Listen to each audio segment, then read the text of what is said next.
안녕하세요. 오종혁 국어선생님입니다. 자, 오늘은 박지원의 상기라는 작품을 공부하겠습니다. 상기. 자, 코끼리 상자고요. 기는 이제 기록한다는 의미입니다. 그래서 우리 여러분들이 잘 아시는 조선 후기 실학자 박지원입니다. 우리 허생전, 양반전, 호질, 광문자전, 예덕선생전, 많은 우리 한문 소설들을 지금 쓴 그런 작가고요.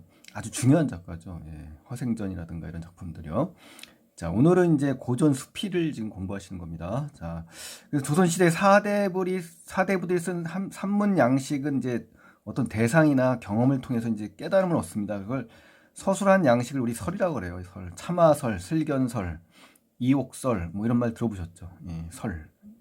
자, 이런 설의 양식 한번 알아보시고요. 또 특정한 주제에 대해서 글쓴이가 막 주장하거나 견해를 담은 것을 논이라고 합니다. 논. 아셨죠? 예.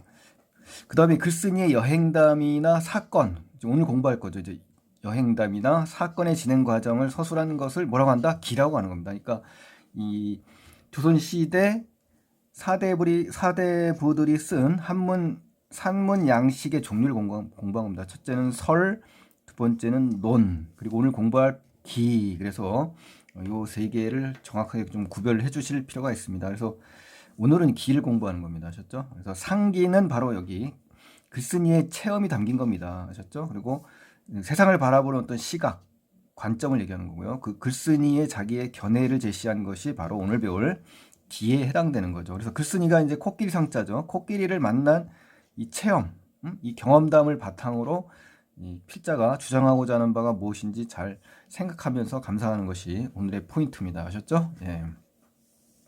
자, 그럼 이제 핵심 정리로 가시면요. 제재는 코끼리를 본 경험입니다. 아셨죠? 그리고 이 열린 시각, 즉 개방된 시각, 열린 시각으로 만물을 바라보는 것이 좀 필요하다. 이런 것이 핵심적인 내용입니다. 그래서 성격은 코끼리를 묘사해가지고 이제 묘사가 많고요. 또 깨달음을 줍니다. 그리고 개성적인 문체로 돼 있습니다. 아셨죠? 예. 갈래는 이제 고전 수필이고 기입니다. 기. 한문 수필이고요. 또 조선 후기 교술갈래 중에 하나입니다. 아셨죠? 예. 자, 술상 특징을 보시면요. 비유와 묘사가 나옵니다. 그래서 자신의 생각을 개성적으로 표현하고요. 또 논리적인 근거를 제시합니다. 그래서 사회의 일반적인 생각 통념을 반박한다는 거 아주 중요합니다. 그다음 세 번째, 묻고 답하는 방식. 자, 이런 걸 무슨 방식이라고 합니까? 자문, 자답. 그렇죠? 스스로 묻고 스스로 대답하는 거예요. 그래서 문답법을 써서 자신의 생각을 강조한다. 꼭 아시고요. 또 코끼리를 이제 보고 충격을 먹습니다. 이 작가가요. 그리고 놀라움, 경이로움을 느낀 그 경험을 바탕으로 쓴 기에 해당되는 그런 작품입니다. 또 고정된 이런 시각, 그렇죠? 이런 세상을 인식하는 태도를 경계하고자 하는 그런 작품이고요. 또 열린 마음, 열린 시각으로 세상을 바라봐야 한다는 이제 교훈을 주는 겁니다. 아셨죠? 또 코끼리를 몇 번 보는 것만으로는 코끼리에 대한 모든 걸 알 수 없는 것처럼 하늘의 고정된 이치대로 세상의 모든 것을 설명해낼 수 없다는 생각을 드러내는 아주 개성이 넘치는 글입니다. 자, 기승전결 4단 구성으로 되어 있고요. 기에는 이제 움직이는 코끼리를 보고 너무나 충격을 받고 또 경이로운 느낌을 받았어요, 작가가요. 그리고 승에는 코끼리의 그 외의 양에 대해 구체적이고 상세하게 묘사합니다. 그 겉모습에 대해서 구체적이고 상세하게 뭐한다? 묘사한다. 그래서 이 묘사란 장면 꼭 알아두시고 여기서는 경이로움을 느꼈다. 이렇게 또 전에 가시면 이제 하늘의 의도에 따라 만물이 만들었다는 사람들의 생각을 뭐한다? 반박한다. 아셨죠? 예. 그리고 마지막 결에는 다양한 관점. 자, 중요한 건 뭐라고? 다양한 관점에서 만물을 바라봐야 한다는 이 필자에 뭐가 나왔다? 주장이 나왔다. 이렇게 아셨죠? 느낌, 묘사, 반박, 주장 이렇게 해서 4단 구성으로 되어 있다는 거 아시면 좋겠네요. 자, 이제 본문으로 이제 들어가겠습니다. 오늘 이제 굉장히 깁니다. 그래서 집중력 있게 잘 공부를 하셔야 됩니다. 자, 여기에 보시면 이제 본문 학습. 자, 첫 번째 내용은 이제 움직이는 코끼리를 보고 이제 필자가 경이로움을 느끼는 그런 장면입니다. 한번 보실까요? 괴상하고 신기하다, 우스꽝스러울 정도로 기이하다라는 겁니다. 기이라는 것은 정말 기이하고 이상스럽고 신비롭다 이런 얘기예요. 그 기이하다 싶은 커다란 구경거리를 보려거든 무엇보다도 어디로 가라? 북경, 북경. 중국이죠. 선무문. 자, 선무문은 지금 자금성 아시죠? 자금성의 남서쪽에 위치한 북경의 4대 문 중에 하나입니다. 아셨죠? 예, 자금성의 이 4대 문 중에 하나의 문 이름입니다. 남서쪽에 있어요. 이 코끼리 우리. 자, 코끼리 우리. 우리라는 건 이제 짐승을 가도 기르는 축사잖아요. 축사. 네, 코끼리 우리인 상방을 보면 좋겠다. 상방이라는 건 이제 코끼리 방이잖아요. 그죠? 코끼리가 사는 방이니까 코끼리 우리가 되는 거죠. 그죠? 예, 지금 현재 이 필자는 이제 북경에 직접 가셔서 쓴 글이에요. 그래서 북경 선무문을 가봐라라고 이야기하는 거고요. 자, 그래서 체험에 대한 이야기 나오죠. 내가 북경에서 이제 봤다 이거죠. 북경에서. 그쵸? 뭘 봤냐? 코끼리 16마리 봤는데 모두 쇠사슬로 발이 묶여 있어서 움직이는 것까지 못 봤다. 이번에 이제 열하행공. 자, 열하행공이라는 것은요. 이 열하일기죠. 열하일기. 그쵸? 우리 그 박지원이 쓴 책 이름이 이제 열하일기인데요. 그 열하가 이제 어디에 있느냐면요. 그 여러분들이 이제 잘 모르실 거예요. 그래서 제가 지금 특별히 알려드리는데 이 열하라는 거는요. 그 청나라 시대거든요. 이때가 청나라 임금님께서 이 북경에 있다가 북경 근처에 있는 열하라는 장소가 있어요. 이 열하에 왜 갔냐면요. 이 임금이 여름 휴양지 있잖아요. 여름에 여름 피서 가시죠. 청나라 임금도 이제 피서를 갈 때 별궁이 있잖아요. 별궁. 열하에 별궁이 있기 때문에 열하를 간 겁니다. 그래서 임금이 현재 북경에 없고 열하에 있기 때문에 여기는 이 여행 간 사람들도 이 임금을 뵙기 위해서 이 열하로 가는 겁니다. 아셨죠? 북경에 있는 게 아니라 북경 근처에 있는 지명이라는 거. 그래서 임금이 나들이 할 때 머물던 별궁이 열하 행궁입니다. 행궁. 행궁이라는 게 바로 별궁이에요. 그래서 열하에 있는 행궁이다 이렇게 기억하시면 되겠네요. 그래서 실제 박지원은 이 사신단을 따라가 가지고요. 그냥 갈 기회가 없었지만 이 사신단에 그냥 끼어서 가는 겁니다. 아는 친척이 있어 가지고요. 그래서 청나라 북경을 쉽게 다녀올 수 없었는데 이 열하 지역의 행궁까지 방문한 그런 그 체험을 쓴 겁니다. 참 귀중한 체험이죠. 만약에 안 갔더라면 그 수많은 작품들이 탄생할 수가 없었던 겁니다. 그렇죠? 그래서 이 열하 행궁에 대해서 좀 아시면 좋겠네요. 예, 여러분들이 아마 설명을 많이 못 들어오셔서 모르실 거예요. 예, 제가 그래서 특별히 자세히 이야기해드린 겁니다. 아셨죠? 그 서쪽에서도 코끼리 2마리를 보았습니다. 그래서 이 온 몸뚱이를 막 꿈틀거린다. 그래서 움직이는 것이 바람이 불고 비가 오는데 굉장하다. 이제 굉장하다 이거죠. 그러니까 여기서 말하고자 하는 거는 이거는 놓치시면 안 되죠. 코끼리를 봤는데 내가 그 직접 체험했잖아요. 눈으로 보고 듣고, 그쵸? 경험이라고 또는 견문이라고 하잖아요. 견문, 그쵸? 경험. 기행문이니까요. 견문. 그 느낌을 서술한 겁니다. 그래서 연경이 북경입니다. 묶여있던 그 코끼리를 본 경험과 열하 행궁에서 거대한 코끼리가 걸어가는 모습을 어떻게 했다? 대비한 겁니다. 대비. 아셨죠? 여기 대비라고 써 있잖아요. 코끼리가 이제 북경에서 본 거랑 열하 행궁. 그 장소가 제가 틀리다고 얘기했잖아요. 그렇죠? 그러니까 이렇게 두 가지 장소에서 본 경험을 대비한 거다. 그래서 비유적인 표현, 그렇죠? 비유적인 표현을 써서 코끼리를 느끼고 본 이 너무나 놀라움과 경이로움을 표현한 겁니다. 굉장하였다. 이게 바로 경이로운 거죠, 그렇죠? 예, 그리고 뭐뭐 하는 듯 비유죠, 비유, 그렇죠? 그러니까 비유와 그 대비를 써서 놀라움과 경이로움을 표현했다. 이거는 놓치시면 안 되겠죠, 그렇죠? 예. 자, 두 번째 내용 가겠습니다. 두 번째에서 무슨 내용이냐면 동해에서 내가 이제 그 조선의 과거에 코끼리와 비슷한 물체를 봤다. 그 경험을 회상하는 장면입니다. 그래서 코끼리의 어떤 외양을 또 상세히 묘사합니다. 한번 보실까요? 내가 언젠가 지금 과거를 떠올리는 거잖아요. 지금 새벽에 동해에 갔던 적이 있었는데 파도 위에 말이 서 있는 듯한 모습을 수없이 보았다. 그래서 모두 집채같이 커서 그게 물고기인지 산짐승인지 알지 못했다 이겁니다. 그래서 해가 뜨기를 기다려 제대로 보려고 했는데 해가 막 수면으로 솟아오르자 물결에 말처럼 섰던 것들은 또 바닷속으로 이미 숨어버렸었대요. 그쵸? 예. 그래서 이번에 지금 현재죠. 코끼리를 10걸음 밖에서 보았는데 가까이서 봤다는 얘기죠. 그때 동해에서 이를 떠올리게 하였다 이거죠. 그러니까 결국 무슨 말이냐면은 지금 코끼리를 가까운 거리에서 이제 보고 있었는데 문득 과거에 동해안에서 자기가 이제 코끼리와 비슷한 그런 물체를 봤다는 얘기죠. 그렇죠? 코끼리는 정확히 맞는지는 모르겠지만 일단 그 거대한 그 동물을 보고 물체를 보고 그 경험을 떠올리는 겁니다. 그러니까 여러분께서는 이제 과거에 본 게 중요한 게 아니라요. 여기서 중요한 건 뭘 얘기하냐면 코끼리를 그만큼 가까운 거리에서 봐서 야, 내가 과거에 조선시대죠. 조선에 있는 그런 코끼리만한 거대한 물체를 봤던 기억을 떠올렸다. 이 정도만 아시면 되는 겁니다. 아셨죠? 예, 경험을 떠올린다. 요게 이제 중요한 거예요. 그래서 코끼리는 마치 내가 보니까 소의 몸뚱이에 당나귀 꼴이다. 그리고 낙타 무릎에 호랑이 발굽이여 털은 짧고 잿빛이었다. 그죠? 또 어지러 보이는 외모에 슬픈 소리를 냈으며 귀는 구름 같았고 눈은 초승달 같았다. 두 엄니라는 건요 상아입니다. 상아 아셨죠?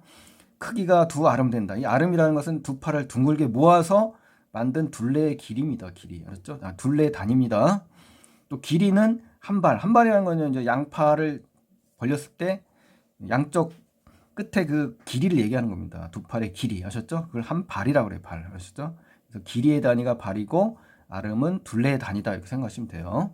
그래서 남짓이었다. 그래서 코는 엄니보다 길었는데 구부리고 펴는 모습이 자벌레 같고 둥글게 모아는 모습은 군뱅이 같았다. 이렇게 비유도 썼고 묘사를 하는 거네요. 그래서 코의 끝은 누에 꽁무니 같은데 물건을 족집게처럼 끼어 돌돌 말아 입에 집어넣었다. 그러니까 이 박지원 선생님께서 직접 청나라에서 처음으로 이제 코끼리를 보고 놀라움과 함께 자세하게 이제 코끼리의 모양을 묘사한 겁니다. 그래서 외양, 즉 겉모습을 묘사했다. 예, 묘사했고 또 비유적인 표현을 써서 코끼리의 모습을 제시했다. 이렇게 기억을 하시면 되겠네요. 아셨죠? 예. 자, 세 번째입니다. 이제 코끼리의 외양에 대해서 일반 사람들의 이제 보통 생각을 얘기하는 겁니다. 한번 보실까요? 어떤 이가 바로 일반 사람들입니다. 코를 주둥이로 생각해서 코끼리 코가 있는 곳을 다시 찾아보기도 했는데 코가 이렇게 생겼으리라고는 생각지 못해서이다. 그쵸? 어떤 이는 코끼리의 다리가 5이라고, 또 어떤 사람은 코끼리 눈이 쥐같이 생겼다고 한다는 거죠.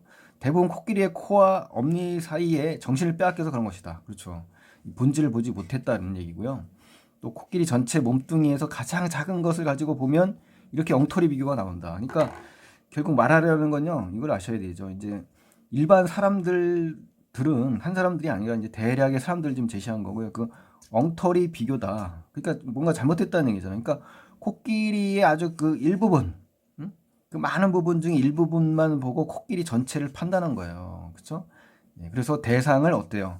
왜곡한 거죠. 이 사실을 그대로 전달하지 못하고 사실을 왜곡해서 인식하게 돼서 그건 정말 문제가 있다라고 하면서 문제를 던진 겁니다. 그래서 결국 비판적인 생각을 하고 있는 거죠. 이건 아니다라는 거죠. 필자는. 그래서 뭐 해야 된다? 일부분을 보고 전체를 판단해서는 안 된다. 이겁니다. 그렇죠? 성급한 일반화의 오류라고 이제 할 수도 있겠네요. 그렇죠? 성급하게 일반화 시켜서 논리적으로 오류가 생겼다. 뭐 이런 말이 있잖아요. 그러니까 필자가 말하려는 거는 바로 이런 겁니다. 그러니까 일부 보고 전체를 판단한다는 거 아셨죠? 그건 잘못됐다 이 얘기예요. 되게 일반적으로 말이에요. 코끼리 눈은 매우 가늘어서 마치 간사한 사람이 아양을 막 떨면서 눈부터 먼저 웃는 것처럼 보일 수 있으나, 그렇죠?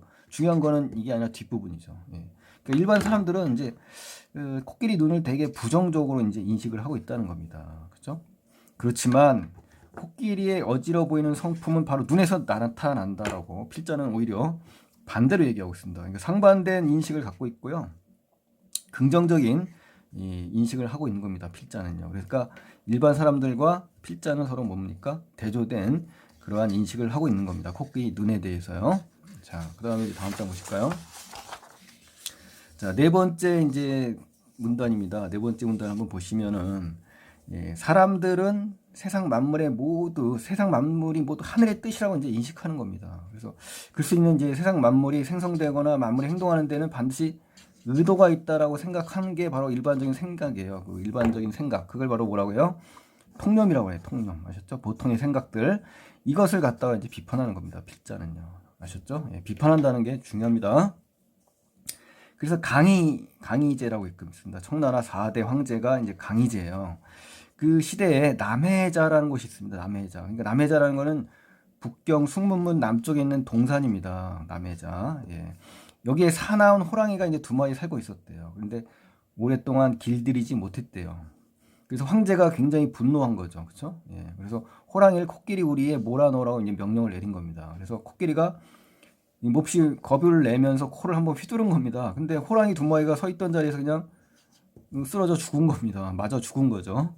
그래서 코끼리가 호랑이를 주려는 의도가 없었다는 거죠. 그러니까 의도가 없이 단지 냄새가 싫어서 코를 휘둘렀을 뿐인데 잘못 부딪혀서 그냥 맞아 죽은 겁니다. 호랑이가요. 그러니까 이걸 말하려는 의도는 뭐냐, 이러한 사례를 예시기하는 의도를 알아야 되겠죠. 필자에. 그러니까 코끼리가 호랑이를 죽인 거는 의도한 바가 아니다. 의도한 바가 아니라 뭐다? 우연한 거다. 이거 우연한 게. 우연하게 얻어맞은 거다. 그러니까 이 속담 중에 이렇게 있죠. 소가 뒷걸음치다 쥐 잡는 격이다. 자, 요게 떠올라서 제가 적은 겁니다. 그쵸? 이게 딱 맞잖아요. 그쵸? 우연하게 벌어진 사고잖아요. 그쵸? 예, 의도적인 것이 아니었다는 거. 아하, 그렇잖아. 아하, 뭔가, 세상의 사물 중 작은 것, 겨우 털것 같은 것이라도 세상 모든 일이라는 얘기입니다. 세상의 모든 일은 하늘의 뜻에 부합이라는 말 중요합니다. 여러분들이 제가 가르친 학생들 대부분 거의 90% 이상이 이 부합이라는 단어를 모르고 있더라고요. 굉장히 중요하고요. 시험에 상당히 많이 나옵니다. 모의고사에. 아셨죠? 예, 의외로 몰라서 틀리는 경우를 많이 봤어요. 이 부합이라는 단어. 아셨죠?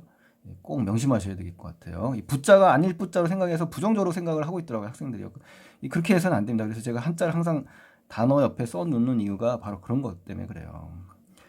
자, 서로 꼭 들어맞는다는 뜻이에요. 서로 꼭 들어맞아서 일치한다는 뜻입니다, 여러분. 아셨죠? 예, 그러니까 여러분께서는 꼭 제 강의를 듣고 계신 분들은 이 부합이라는 단어 놓치시면 안 돼요. 굉장히 많이 나오고 학생들이 거의 이거 단어 몰라서 틀린 경우를 많이 봤습니다. 아닐 부자로 생각해서 부정적으로 생각하고 있더라고요. 절대 아니다라는 거 명심하시기 바랍니다. 그래서 당시 사람들의 보편적인 인식이 이렇게 이야기를 했던 거죠. 그렇죠? 예. 그러니까 모든 게 다 하늘의 뜻에 의해서 어때요? 좌지우지 된다. 이거를 얘기한다는 거죠. 아셨죠? 예. 그러나 그랬죠. 그러니까 중요한 건 바로 그러나 뒤가 중요합니다. 그래서 뭐라고 합니까? 하늘이 어떻게 사물 하나하나에 다 명령을 했겠는가? 그건 아니다라는 겁니다. 아니다라는 거. 알겠어? 예. 하늘이 의도라는, 그러니까 세상 만물이 모두 하늘의 의도라는 거는 잘못됐다 이거예요. 그래서 문제를 제기한 겁니다. 지금 필자가. 하늘이라는 생긴 모양을 중심으로 말하면 천이라는 거고, 타고난 본성을 중심으로 말하는 건 건이다 이거예요. 이 건도 역시 하늘을 상징하는 겁니다. 하늘 건자예요. 알았죠? 일을 주재한다는 거는 일을 맡아서 처리한다는 얘기거든요. 그 측면에서 보면 또 제라는 거죠. 업을 주관하는 제왕, 우리 황제할 때 제자잖아요. 그렇죠? 제왕에 해당되는 것이고, 신통하고 아주 묘한 작용을 중심으로 말하면 또 신과 같다는 거예요. 그러니까 이제 하늘이라는 그 이름이 굉장히 많죠. 천도 되고 건도 되고 제도 되고 신도 되잖아요. 엄청 다양하죠. 그러니까 이 이름이 너무 다양합니다. 이렇게. 그렇죠? 이렇게. 그래서 결국 뭘 말하는 거냐? 하늘은 고정된 것이 아니다 이거예요. 고정된 게 아니라 이 관점에 따라, 보는 시각에 따라 다르게 인식할 수 있다라는 겁니다. 아셨죠? 상대적이라는 거예요. 그러니까 관점에 따라 다르게 인식된다는 것은 불변 고정이 아니라 관점에 따라 상대적으로 다시 인식할 수 있다. 그래서 세상 사람들의 어떤 통념 이런 생각에 반박을 하는 겁니다. 필자는요. 이걸 아셔야 됩니다. 이게 중요한 거예요. 그러니까 보통 사람들의 생각에 뭐한다? 반박을 하는 거다. 어떤 면에서 고정된 게 아니라 하늘은 관점에 따라 다르게 인식될 수 있는 것이다 라는 거죠. 아셨죠? 좀 심하게 말하는 경우에는 이제 좀 더 깊이 있게 이제 이야기하는 겁니다. 하늘이 이와 기를 화로와 풀모로 삼아 사물을 만들고 사물의 성질을 부여하는 조물주라고 하는 거죠. 조물이라고도 한다는 거죠. 그러니까 화로라는 것은 숯불을 담는 그릇이고요. 풀무는 바람을 일으키는 기구입니다. 그러니까 결국 이 두 개의 의미는 물건을 만드는 도구예요. 아셨죠? 예, 그래서 이는 하늘을 솜씨 좋은 기술자로 지금 여긴 거죠. 그리고 망치질, 칼질, 이거 조금도 실수사이 없이 한다는 말이다. 그렇죠? 이 말은 무슨 말이냐면요. 솜씨 좋은 장인이 여러 연장과 도구로 물건을 만들어내듯이, 비유예요, 비유. 하늘이 마치 그것처럼 이와 기를 도구로 삼아서 온갖 사물을 만들어냈다는 겁니다. 아셨죠? 그러니까 이와 기라는 거는 뭐 구체적으로 몰라도 돼요. 윤리와 사상 시간이 자세히 나오는데 성리학에서 나오는 그런 진리를 보여주는 그런 방식이거든요. 그것까지는 몰라도 되지만 중요한 것보다 하늘이 이런 도구를 가지고 온갖 사물을 만들어냈다는 겁니다. 일반적인 사람들의 생각이 그렇다는 거죠. 아셨죠? 따라서 우리 사서오경 중에 하나죠. 이 책에 뭐라고 인용돼 있냐면 하늘이 초매라는 건 천지가 창조되고 처음을 얘기하는 겁니다. 그러니까 그 시대 때 어때요? 굉장히 거칠고 어두운 그 암흑 시대잖아요. 그렇죠?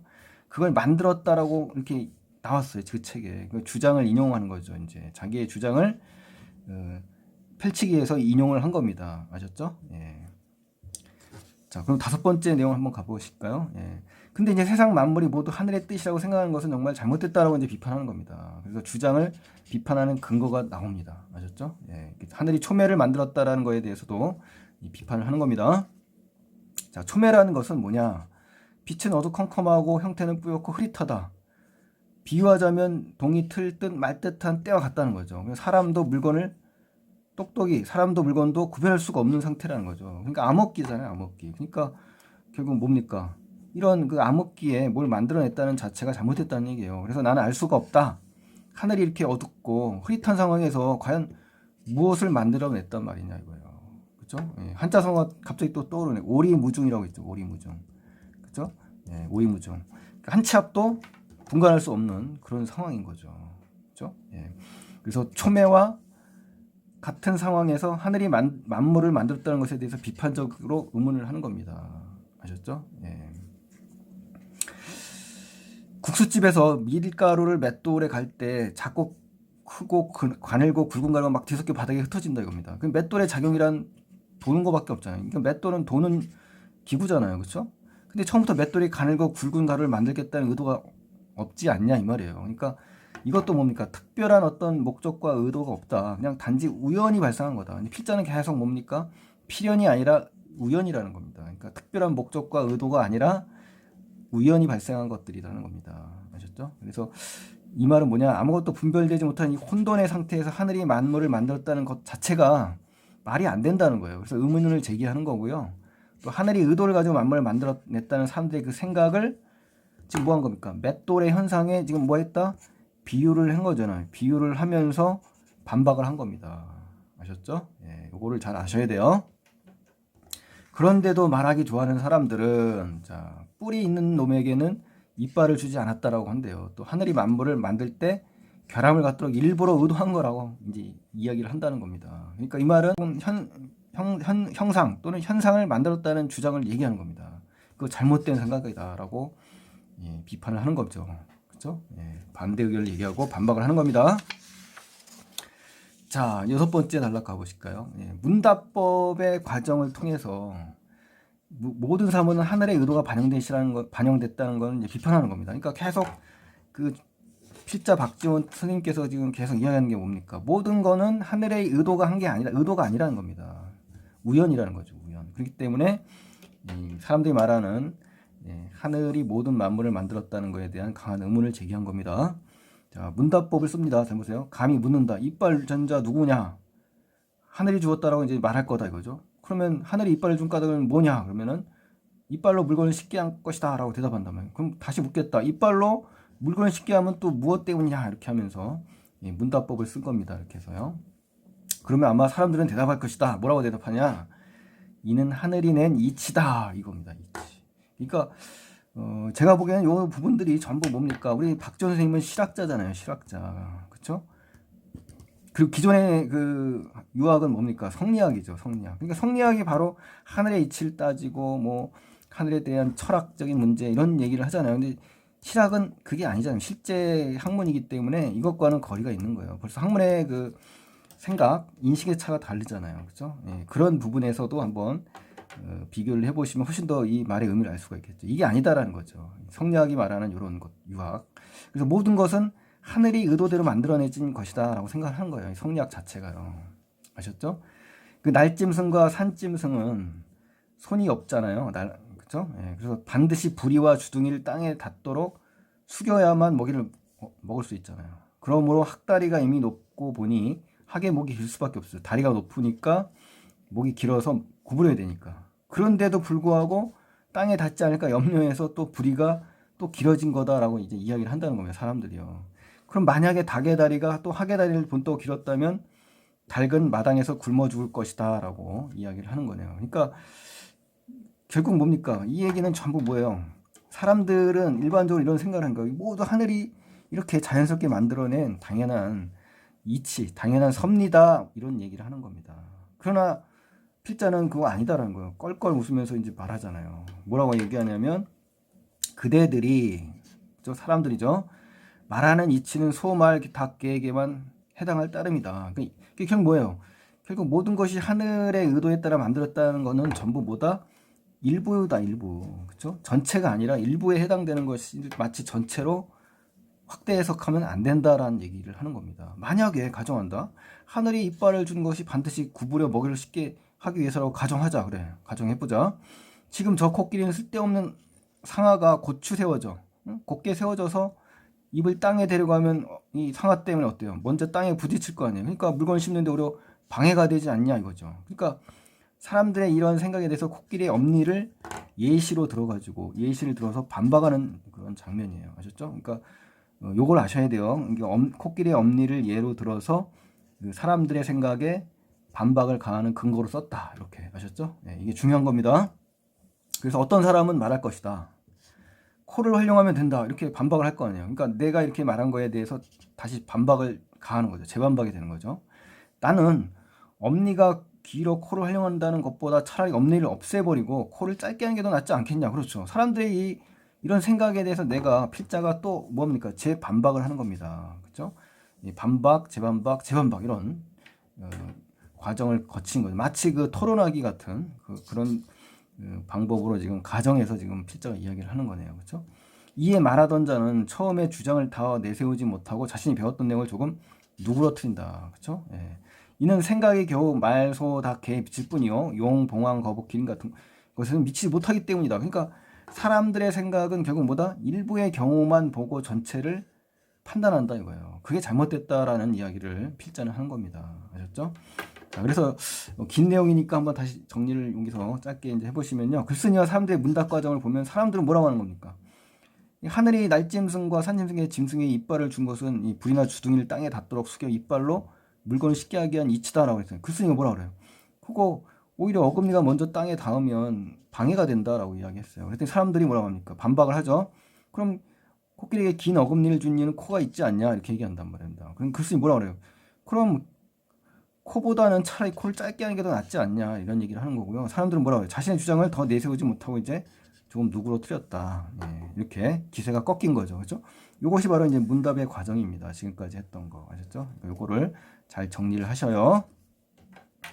자, 그다음에 이제 7번째 내용 가겠습니다. 다양한 관점에서 세상을 바라봐야 된다. 그러니까 어떤 고정관념이나 한쪽 일방향으로 보지 말고 다양한 열린 마음으로 열린 시각으로 세상을 바라볼 것을 강조하는 겁니다. 아셨죠? 그래서 코끼리가 호랑이를 만나면 코로 때려 눕히니 그 코야말로 천하무적이잖아요. 그런데도 코끼리가 쥐를 만나면 어떻게 해요? 코를 댈 자리가 없죠. 그냥 완전 무용지물이 되는 거잖아요. 하늘을 쳐다본 채 서 있을 뿐 무력하게 속수무책으로 서 있는 거잖아요. 그렇죠? 그렇다고 쥐가 호랑이보다 무섭다고 말하는 것은 앞서 말한 하늘이 낸 이치에 맞지 않잖아요. 그렇죠? 쥐가 호랑이보다 무서운 게 아니잖아요. 그렇죠? 그게 결국 뭐냐? 필자는 고정관념, 이 고정되고 편협한 이런 시각으로 세상을 바라보는 것 자체가 잘못됐다는 겁니다. 그걸 강하게 비판하고 있는 거고요. 아셨죠? 네. 그래서 설명 방식이 뭐냐? 그럼 중요하죠. 상황을 대비했고 또 고정된 관점으로 현상을 바라보는 것은 조심해야 된다, 경계해야 된다. 이걸 꼭 아셔야 됩니다. 그래서 글쓴이의 생각이 제시된 부분입니다. 아셨죠? 네, 중요한 부분이에요. 자, 코끼리는 눈에 보이는데도 그 이치를 모르는 것이 이와 같다. 그렇죠? 눈에 보이는 형상이잖아요. 근데도 깨우치지 못하잖아요, 사람들이. 하물며 심지어 코끼리보다 만배보다 더 복잡한 천하의 사물은 어떠냐? 더 어때요? 사물의 이치를 파악하는 게 더 힘들잖아요. 그렇죠? 그러므로 성인이 주역을 지을 때 코끼리 상자를 취하여 저술한 것. 이 말은 무슨 말이냐면요. 주역에 보면 뭐 태양, 소양 쭉 나오잖아요. 이 사상으로 우주의 변화의 이치를 설명했대요. 이 주역이라는 책에 보시면요. 아셨죠? 예, 그래서 주역의 책에 보면 사상할 때 여기 코끼리 상자가 있잖아요. 이 상자가 들어간 이유가 바로 이유가 있다는 거죠. 그래서 코끼리 같은 형상을 보고 세상 만물의 변화를 깊이 파고들어 연구하고자 했기 때문이다라는 거죠. 그래서 이 말은요, 이 천하 만물의 이치를 파악하기에 노력해야 된다는 거죠. 그럼에도 불구하고 사람들은 뭐라고 하냐면 무조건 하늘의 뜻이다, 하늘이 의도한 거다라고 여기고 탐구하지 않는다는 겁니다. 아셨죠? 그렇기 때문에 어떻게 된다? 코끼리를 사례를 들어서 필자의 주장을 강화한 겁니다. 아셨죠? 예, 그러니까 결국 뭐 해야 된다? 이치를 파악하기 위해서는 실제 연구하고 탐구하고 그래야 되는데 그냥 단지 하늘의 뜻이라고 여겨버리면 할 게 아무것도 없잖아요. 그렇죠? 실학 사상에도 안 맞잖아요. 그렇죠? 실학자 입장에서 볼 때. 예. 자, 그러한 생각을 좀 해보시면 좋겠고요. 예, 지금까지 이제 했던 것 중에 이제 코끼리를 본 경험을 통한 깨달음이 이제 쭉 제시되어 있습니다. 처음에 당시 일반적인 사람들의 보편적인 생각이 나왔고요. 그 다음에 글쓴이가 보고 들은 것, 견문이잖아요. 견문, 경험, 그렇죠? 체험이죠. 이러한 체험 정리가 됐고요. 그리고 깨달았죠. 지금 어떤 게 깨달았냐면 당시 획일적 시각, 고정적 시각이라는 얘기죠. 이걸 조심해야 되고 다양한 관점에서 만물을 바라봐야 한다는 깨달음을 준 겁니다. 그래서 여러분 지금 제가 정리한 이 부분을 다시 한번 요약해서 정리를 해보시고요. 또 표현 방식과 효과가 또 시험에 나오는데 코끼리는 어때요? 소의 몸뚱이에 해당되고 뭐 쭉 이렇게 이 부분이죠. 이 부분은 바로 뭐다?